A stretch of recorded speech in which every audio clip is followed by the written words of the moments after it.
Hey, how you doing? This is Adam Post, publisher of more than 1,000 independent comics, and tonight we are talking about She-Hulk's terrible origin story.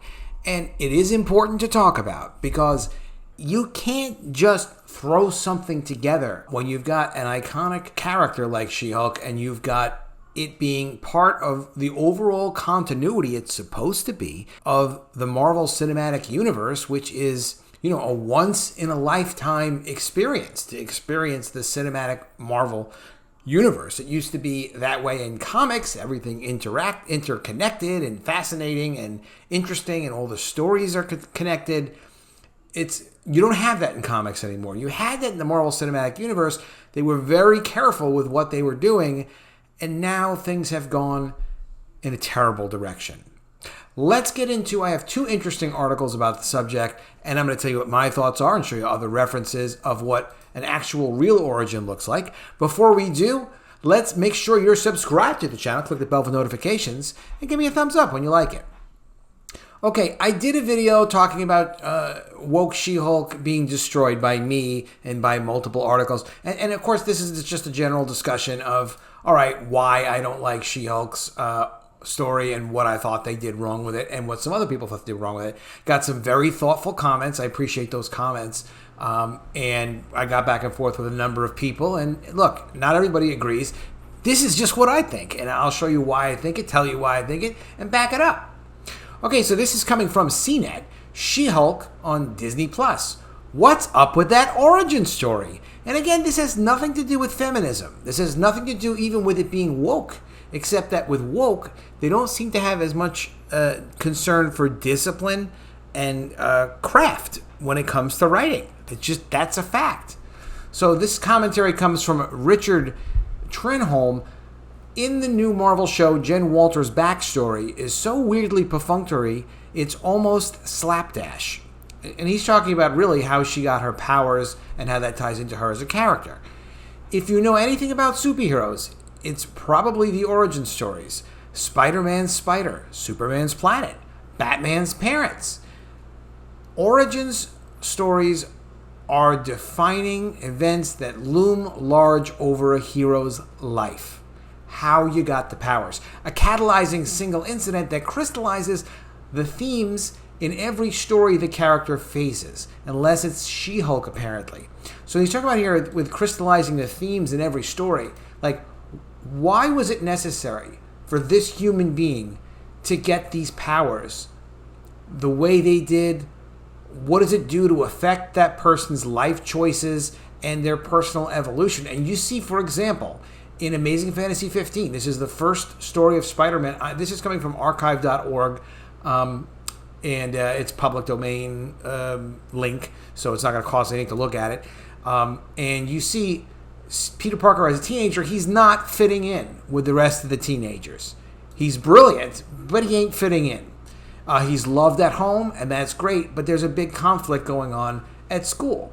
And he's a teenager. We've all been there as teenagers. Not me, okay? I was super cool. Everybody loved me as a teenager. But everybody feels like they don't fit in sometimes. And, nothing was working out for him. Well, one thing that was working out for him was he was passionate about science. So he studied science. He went and he witnessed this nuclear accident, whatever the heck they were doing. The spider bites him and he all of a sudden gets these powers. He then decides to use the powers for his own selfish reasons, to make money. So he wrestles, he makes money, he becomes famous, he's on TV. And then that's fine that he's using the powers that he's gotten selfishly, right? No problem. He can do that. But when time comes that a police officer asks him to stop a criminal, he just blows off the criminal because he feels like, why should he be put upon? Now he's got powers. In the beginning of the story, Peter Parker didn't have powers. He was just, a nerdy scientific kid. Yes, he was a brilliant little scientist kid, but he was blown off by society. See him being blown off and waved away here. The girl's blowing him off. Not a good thing, right? So why should he, now that he has all these powers and he doesn't need anybody, why should he offer back? Why should he be the bigger man and offer his powers to society? So there he is, giving the cop the hand. security guard. Right. So he goes on. He has a great time. The news media is talking about him. He gets offers for show business and things like that. And then he finds out one day going home, not long after, that unfortunately there's been a murder at home. And the murder was by a criminal who is the criminal that he let go, right? That's Spider-Man's story. This is called also Hamartia. What is Hamartia? I'll put a link to this, okay? It's from Poetics. This gets a little complicated, and to be honest with you, it's not super common. We don't talk about Hamartia everywhere, but it is written into a lot of stories. And Hamartia, as it pertains to dramatic literature, was first used by Aristotle in Poetics. Okay, in tragedy, Hamartia is commonly understood to refer to the protagonist's mistake or error, accident, that leads to a chain of actions which culminate in a reversal of events from felicity to disaster. So from happiness to disaster. What qualifies as the error of flaw varies and can include an error resulting from ignorance, error of judgment, inherent flaw in the character, or wrongdoing. And there are debates over this. However, it's commonly understood to be that a little personal flaw could lead to events. And did Peter Parker have a personal flaw? Yeah, he had a personal flaw. What was his personal flaw, you ask? I'm glad you asked. It was, even though he was benefiting from his powers, if you're going to be part of society, you have to perform some social purpose. His social purpose in this moment was to know he was raised right. He knew what the right thing was to do. He decided to be selfish. So was it murder? Did Spider-Man murder his own uncle? No, he didn't murder his uncle. What are you talking about? But he caused his death inadvertently. That's Hamartia. That's a well-written story. You feel for him. And now, at the end, by the way, now he has purpose. With great power must also come great responsibility. And he decides to dedicate himself to being your friendly neighborhood Spider-Man. That's powerful. That's well written. It's not impossible to write that way. It's inspiring for creative people when we look at writing and we look at creating characters, that our characters should have a purpose. So it's actually unforgivable to cheat an origin story. And you're not just cheating the audience. You're not just cheating the history of the character. You're cheating the character. You're cheating the story. You're cheating the actors. You're cheating the studio. You're cheating everyone involved from production to consumption. So story matters. Story makes a difference. Unfortunately, they don't have that in She-Hulk. They chose not to do that. The new series She-Hulk Attorney at Law is streaming now on Disney+. Episode 1 shows how the Marvel Cinematic Universe's newest recruit got her powers. And what was this defining event? This unresolvable trauma that catapults her into a new character arc? Because it's a trauma that causes the character to then evolve into something else. They use that trauma. They have no choice to. You have a trauma in your life, it can destroy you. You can be withdrawn. You cannot be able to function anymore. And by the way, I'm not just talking about the character. I'm talking about you. That's the whole purpose of stories, is for us to relate to and give us a chance to experience something and feel like, okay, there's a way forward, even after a terrible thing happens to you, such as being forced to watch the origin story of She-Hulk, or even something more serious. Everything's relative. This mythic incident that haunts our lead's character, every dilemma and decision, right? This thing, this trauma that causes us to go and do stuff. You see why I had to spend so much time with Hamartia and Spider-Man? Do you see now he's the friendly neighborhood Spider-Man? Do you see where he made that choice and why? And do you understand? Write in the comments if you disagree below, or write if you agree. You may agree. That would make you smart. But seriously, you see how if he had blown off his responsibility at that point and gotten angry and said, you know what, my uncle died, fine, I'm going to go kill all these villains. That's something the Punisher did. That's why you call them an anti-hero. The Punisher's an anti-hero. In the 1980s was the soonest time they could even consider doing a book about the Punisher, even though he was invented in the 1970s. Why? Because he's not a hero. He's an anti-hero. He's a vigilante. And God knows what he is now, but that's what he was in the 1980s. And Punisher started out as a limited series to kind of test the waters and see what they could do. But he was not a hero. The real Punisher is not a hero. But doesn't mean you can't like his stories. I love Mike Barron's Punisher limited series. I tell him all the time. As a kid, I loved it. I still love it. But that's the point. That's the point about the origin story. Her cousin is here's the thing that really makes her think about her life and drives her in a whole new direction for the rest of her life.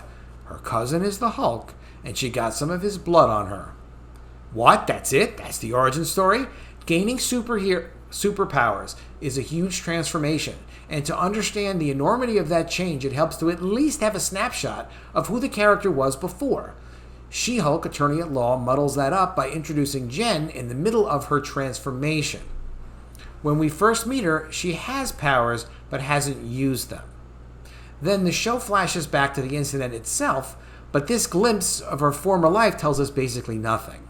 All we know is that Jen eats Cheetos with chopsticks, which is cute. So okay, she's a genius, and she's going on a road trip with her cousin Bruce. What does this scene tell her about her life, her dreams, her flaws, and even her attitude to superheroes? Very little. Where are Jen and Bruce even going? Right? They're in a car together. Where were they going? What was that about? Doesn't matter, right? Just stick them in a car. You can't do stuff like that and say that it was good. It's not good, and it's not that difficult to come up with something that makes some sense. I'm writing something right now. Well, I'm not going to tell you what I'm doing. Forget my stuff. That's it. There's a reason why I care about this so much, because I've been engrossed in it for the last 2 years in particular, because there's something I'm not hiring out other writers to write. I'm writing it. The all-important origin comes when Jen swerves to avoid an out-of-nowhere spaceship and crashes the car. An out-of-nowhere spaceship. And I saw the spaceship too, and I was like, all right, it's a spaceship, and yeah, Hulk's around, but like, why is there a spaceship here? And why not just make it a cat? You know, like, well, it's got to be a spaceship because it's cool. What? And the two characters just kind of fall on each other. It's so perfunctory, it's bordering on half-assed. What does this random event say about the character? You see, because the event defines the character. See this little weepy Peter Parker over here? Well, his uncle died, and he realizes it was his actions that inadvertently caused his death. That's your Hamartia. That's your good storytelling, because it ties together. It explains why a character, not just because they have powers, or maybe they come into money, or they get an influential position, so now all of a sudden, hey, someone just made me king. Okay, what if someone who was relatively nobody all of a sudden becomes a king of a country? Like, okay, but, you know, how, why, what was the lead up? Where'd this come from? Not that hard. You figure it out. Talk to a few friends. You get some ideas. In the comics, Jen gains superpowers after Bruce gives her a life-saving blood transfusion. It's not as sexy as a radioactive spider or pearls scattering across rain-slicked Gotham asphalt, but at least it's a character making a decision that leads to compelling consequences. Someone had to decide, and it happened to be Bruce. For an example of an origin that says something about the character, look at another MCU superhero forged in a car crash. Doctor Strange, in his first film, Benedict Cumberbatch's arrogant surgeon was superciliously examining x-rays while speeding in his Lamborghini. So when he crashed it, it was a study in hubris. That, right? Why would you think you can speed in your Lamborghini and read x-rays? Or even text on your phone while driving? That shattered the character's carefully constructed ego and set him on a journey to spiritual awakening. Hits different than if he was like randomly rear-ended in traffic. You see? So that's a great example too. Doctor Strange, as his regular doctor self, Mr. Big Shot checking out x-rays while he's speeding in his Lamborghini. So because he was being careless and he had hubris and he was just so arrogant, he needed to be set back by the universe, and so he was. And now he had to get a deeper spiritual awakening from that action. See, it's not that hard. You have to do some work, but it can be good. You can write well. And if you're thinking of making stuff, make it good. Make the story good first, and then make the art great. For me, She-Hulk's biggest problem is that the show comes so fast after the utter delight that was Ms. Marvel. Now, that's not from me, so that's from him. I actually never even watched Ms. Marvel. No comments on it. The creators of that show carefully fine-tuned the powers and origins of lead character Kamala Khan to bring out the themes of the character in the series. Well, I take it from this writer for this article in CNET. If he thinks it's true, he seems to do his homework. It's probably true. You may have seen it yourself, and you could probably tell me it's true as well. To complicate things slightly, it seems She-Hulk's TV origin may have been lost in translation somewhere between script and screen. In an interview with Variety, showrunner Jessica Gao outlined the compromises she and the writing team had to make as part of the Marvel machine, from budgets to visual effects. She revealed that the origin story was supposed to come as a reveal in episode 8, which makes you wonder how it was to be rejiggered to fit into the first episode. But even if it had come later, the car crash is frustratingly random. Yeah, some of the moments between Hulk and She-Hulk, with him mentoring her, were cute moments. Both of the characters had some cool moments. They were fun, had nice little, chemistry. I thought that was fine. But the thing is, you have to have more than a couple of moments strung together. There has to be a foundation. Then again, maybe the pointless is the point. The show that doesn't so much wear its feminist subtext on its sleeve as it allows its feminist themes to swell up, turn green, and tear the finely tailored sleeve right off. In a line that defines the show's scathing perspective on the experience of being a woman, Jen fires back at Bruce Hulk-splaining by her She-Hulk-splaining by saying that rage and fear are the baseline of a woman's everyday emotions. In the first episode throughout the series, this savagely expressed viewpoint provides a smart underpinning that carries the show's lackluster sketches. So from that point of view, the author continues, the randomness of the origin becomes something more tragic. You could view it as about a random accident leaving Jen with unwanted and lifelong consequences. There's no subtext in a story about a woman affected by a man's blood. Well, it wouldn't be the first time a man ruins a woman's life, whether it's a car crash or medical condition or an unplanned pregnancy. Yes, men. They seem to do it all. Well, here the author says origin stories are boring. As I showed you with Spider-Man, I still love the Spider-Man origin. I still reread it all the time, and it's got great insight. I think that the Doctor Strange origin is interesting too. You can get a lot out of an origin story, but it's not a matter of the origin story being boring or not. It's got to be, fundamental and good. It defines the character and why they do what they do, and you owe that. MCU owes that to an audience before you ask them to get invested in a character. I think they're going to have a lot of problems with this series. There were other things that went wrong with it. I covered that more in this video. I'll put a link to it in the description. But I think it's unfortunate. Let me know what you think as well in the comments below. This is some more detail from Cosmic Book News on the showrunner's comments. Now, the showrunner is really the on-site producer of the show. They're very responsible for it. You see showrunner and you think it's somebody going and getting coffee. They're not the people going and getting coffee. They're the people responsible for really putting the show together in real life with the actors. Of course, there are plenty of other people involved, but the showrunner, it's their show. So apparently Kevin Feige mandated the origin change, so it may not be the showrunner's fault. They put limits on the special effects team, of course, because you have to control budgets. And what are they supposed to do at that point? It's limited. But the answer to that is you have to solve problems up front, and you have to come at this. If the creators were passionate about the origin story, and they were passionate about defining who this character is, what their purpose is, and what the character is meant to do in their world and in the larger Marvel universe, if they thought it through, the showrunner, the director, the other people responsible for this, people responsible for the writing team, they could make the argument. They'll get the budget they need. if they know what they want to do and they're focused about how they want to do it. Here's what the showrunner said, Gao, about the necessity to start with an origin story. Quote, "From a practical angle, we just needed to be able to start the origin story very quickly. I didn't want to have to spend half an hour setting something up. If you do a mob hit, it's like, well, then why? What happened? Let's just get to the meat of everything. And also the nature of making it an accident takes a lot of the pressure off of the guilt that Bruce would feel having given this to Jennifer, because in the show we really see how she struggles with it and how she also, like him, doesn't really view it as a gift at first. So I think that would really change their dynamic if he was completely responsible and that he made the choice for her.